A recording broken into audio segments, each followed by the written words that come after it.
I am back. আজ রবিবার। আমার বাঙালির খুব প্রিয় খাবার সর্ষে পাবদা নিয়ে হাজির রসনার নতুন এপিসোডে। আজকে আমি ইউজ করব সানরাইজের সর্ষে পোস্ত পাউডার। আমার মতো ল্যাটযুক্ত বাঙালির জন্য এটা কিন্তু একদম লাইফ সেভার। যে কোনো মাছ ভাজার জন্য একটা জিনিস মাথায় রাখা খুব ইম্পর্ট্যান্ট। মাছটা যেন ফ্রেশ হয় আর কড়াইয়ের তেল যেন প্রপার গরম হয়, নয়তো মাছ ভেঙে যেতে পারে বা কড়াইয়ের গায়ে লেগেও যেতে পারে। চলো এবার মাছগুলো ভাজতে থাকি। রেসিপিটা পুরোটা দেওয়া আছে এখানে। তোমাদের সাথে আজকে আমি একটা খুব কাছের গল্প শেয়ার করব, কিছু দেখাবো তোমাদের। চলো। এটা আমার বাড়ি। আমার বাড়িটা প্রায় 100 বছরের পুরনো।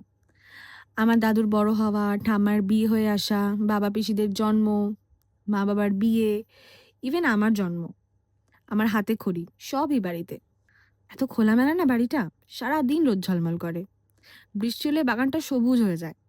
একটু রাগ হয়, জল থই থই করে সারাদিন।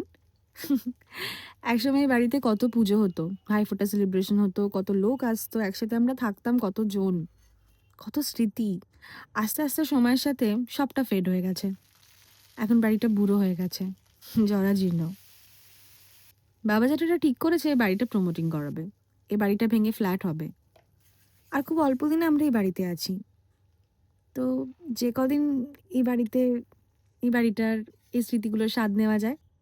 ইচ্ছে আছে এই বাড়িটা ছেড়ে যাওয়ার আগে কাছের কিছু আত্মীয়, কিছু বন্ধু-বান্ধবদের নিয়ে একটা পিকনিক করব। কেমন বলো তো আইডিয়াটা? জানিও কিন্তু।